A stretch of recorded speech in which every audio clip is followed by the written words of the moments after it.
Nice win for Portugal this past match day to seal themselves top of the pops over in their respective group, and also a crucial win for my beloved Scotland, that's right, to give them hope to avoiding the drop. But of course, next round of games is coming at you, and we're going to talk about those next.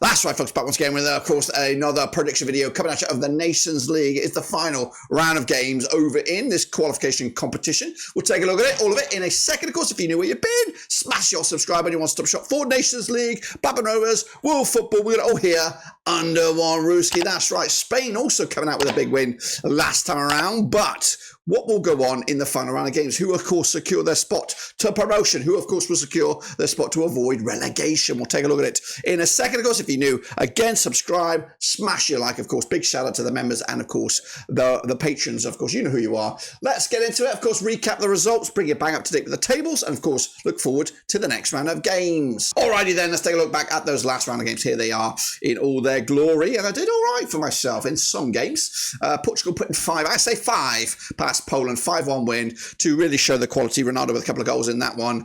I did see some complaints on Twitter about Martinez football, but hey, they're top of the pops. They're there into the quarterfinals. They're there. We'll show that in a minute. Scotland, monumental win over Croatia, and I did call it, lads. I did believe in the boys, and they've got a massive result, and they take on Poland in the next game here to really see if they can avoid the wooden spoon. Wow. Meanwhile, the Danes, they lost to Spain. Of course, that rhymes, but of course, I did go with the draw, get it all wrong. Switzerland and Serbia did also draw. I went with the home win. Cyprus did beat Lithuania 2-1. Called it, lads. Called it. Meanwhile, I didn't kill this. Romania, 3-0 winners was my pick. Postponed. Game has been thrown in the air. Don't know what's going on.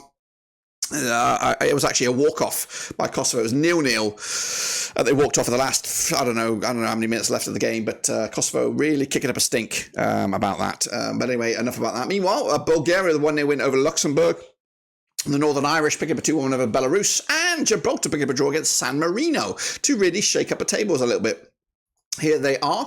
As you see it, Portugal are top. They cannot be caught. The Scots, though, need to beat Poland. 1-0, 2-1, whatever it is. Handball, penalty, I don't know. Just beat the Poles and they'll avoid the wooden spoon. A draw does nothing or send them down anyway. We also know over in Italy, of course, like they will play as well in the final round of games. Germany, of course, yet to play their fifth game, but Spain are through. The Danes going nowhere, as are Serbia. Looks like the Swiss, though, will be going down. Looks like going to be relegated to League B. Meanwhile, promoted from League B will be, well, either England or Greece. It looks like England at the moment. Meanwhile, again, Austria and Norway got a very close one over there. Turkey, Wales yet to get going as well. Sweden look good, but of course not there yet. Again, Romania, Kosovo, I don't know what's going on with that. But toys and pram is what comes to mind. Northern Ireland, though, they top the charts against Bulgaria. Draw or more should be enough. They got the superior goal difference against Bulgaria as well. So, but it's not there yet. Defeat. I think they played Luxembourg.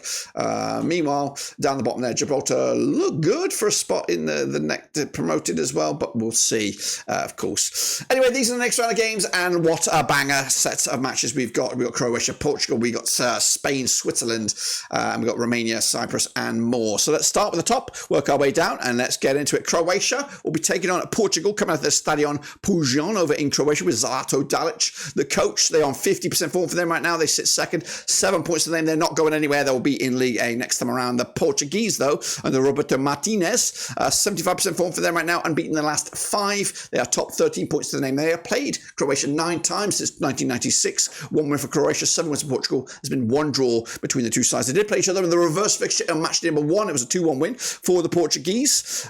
Croatia's last win against them wasn't that long ago, back in September 2024 in a friendly. A 2-1 win it was for Croatia as well. Meanwhile, the Portuguese on the back of that 5-1 win, thank you very much, over Poland. Croatia losing to the Scots, that's right, to make it back-to-back games without a win. With their last victory being that over Scotland in Croatia, which they've got a perfect record over in their own turf as well. So this could be a bit of a tricky game for the Portuguese, but again, they're comfortably, they're through through already to those Nations League quarterfinals, which will be spicy next year. That's right.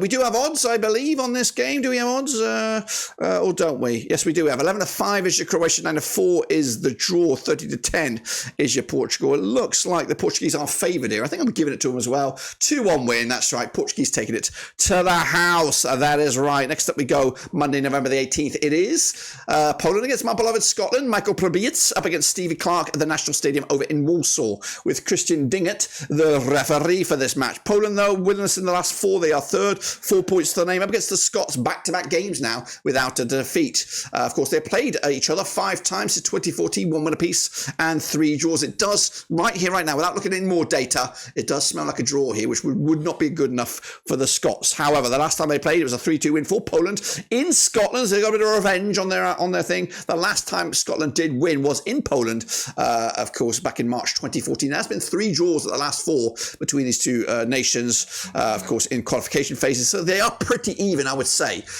You put them in the bracket of the similar size or similar strength nations. Poland, though, on the back of that defeat to Portugal, but they have scored goals at this venue. However, their home form in this has been pretty poor. They've only picked up 1 draw at the 2 matches they played at Poland. Meanwhile, the Scots back-to-back clean sheets for them, looking good right now. Scoring the 1 goal though in the last 2, so not great there. The bookies, they go for Poland. I'm told 6-5 they are favoured. 21-10 is the Scots. 13-5 is a draw.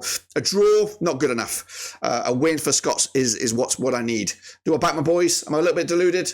I'm going with a draw, yes. That's my heart. It's my heart telling, or my head. It's my head telling my heart here. It's going to be a draw, which is not be enough. I would love it. But unfortunately, I've got to go with my head.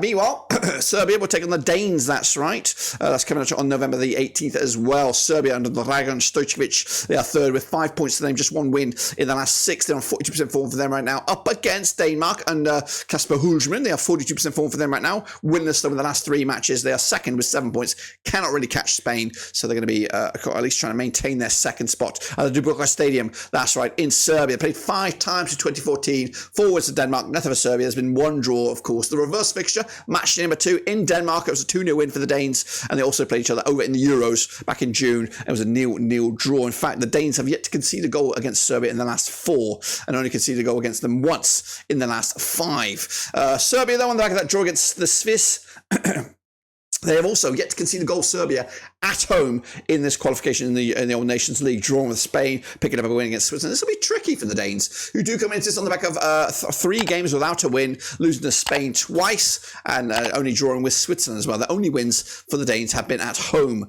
Of course, they picked up a couple of wins against Serbia and Sweden earlier in the Nations League. The odds here, 13-8 is your Serbia, 9-4 is the draw, 17-10 is your Denmark. Gonna go with a 2-1 win, I am. Serbia taking the points, surprising us. The Spanish up against the Swiss, coming at you at the Hidalgo Rodriguez Lopez. Luis de la Fuente, Spain, winning 4 in the bounce. They are the European champions. They are top, 13 points to the name. Up against the Swiss, back-to-back draws under Murat Yakin. They sit 4th with 2 points to the name. That's right. Played 10 times since 1966. 6 wins for the Spanish, 2 for the Swiss. It's been 2 draws, of course. The last time we played, it was a 4-1 win for Spain in Switzerland back on September 2024. Switzerland, though, did pick up a win against Spain the last time we played in Spain back in September 2022. That was in the Nations League Group A phase way back when. In fact, the last 5 matches have gone more often than not for the away side. Whoever's been in the away dugout, however, for the last 5 of those have been Spain as well. They do come into this, the Spanish on the back of a 2-1 win over the Denmark, and of course a Swiss on the back of successive draws, drawing with Denmark, drawing with Serbia. Can get the hat-trick, 3 draws against each nations. Regardless, Spain are through. Going to go with a 2-0 win though. Spain will have enough in the tank. What else we got next? I've got to go into the deeper echelons here.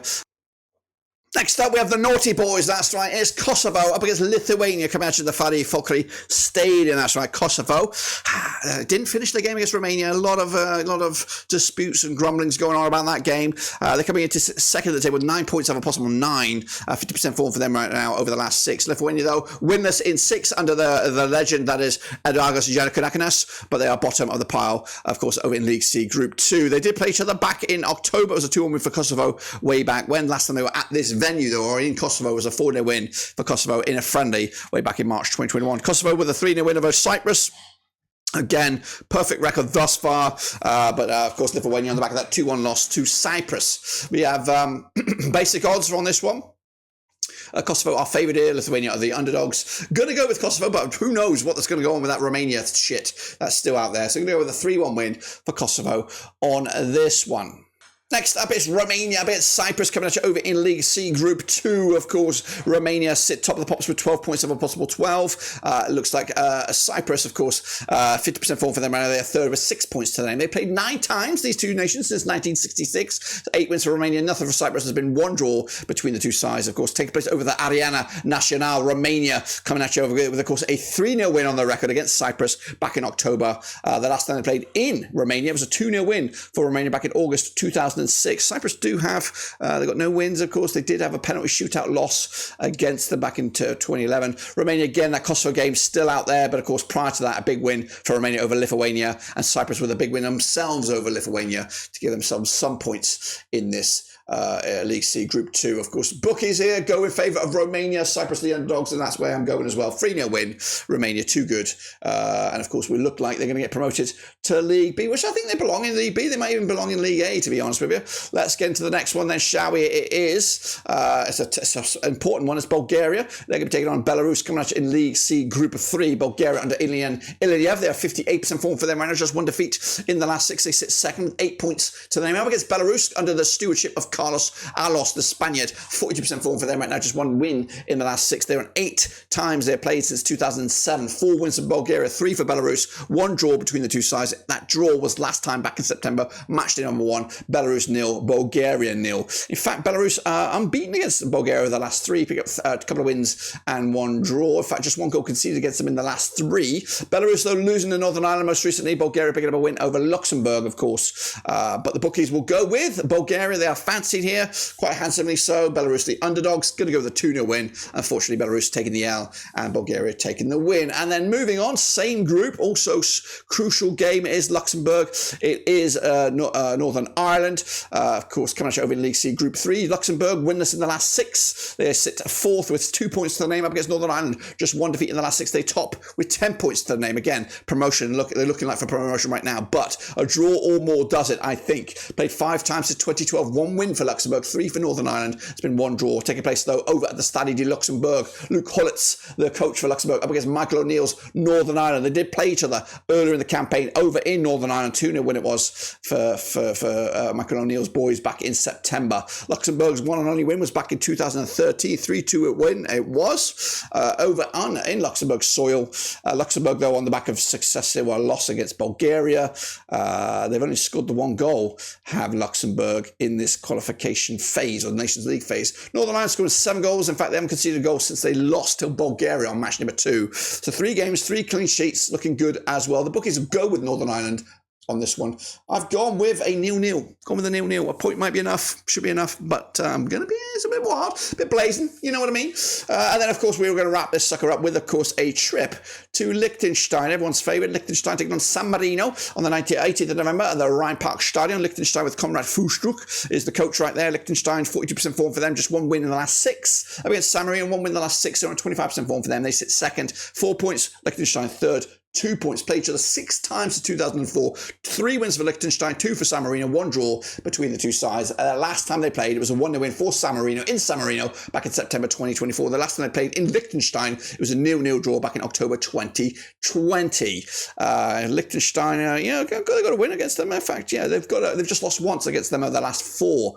Have Liechtenstein. The bookies, they'll go with Liechtenstein as well. They are favoured to win this game, but they haven't scored a goal since they beat Hong Kong 1-0 in a friendly back in October. San Marino did score, though, against Gibraltar last round. A massive point for them in the grand scheme of things over in the Nations League. Tough one, this one. Going to go, though, with a 0-0. Oh, yeah. Point to play piece, which does no one any good except for San Marino. Puts another point in the bag. That is it. That's what I've got for the Nations League over here. Of course, that'll complete the games, of course, and it'll complete the situation as well to see who goes up and who goes down. Until then, though, subscribe, smash the like, catch you later. Until then, we're done.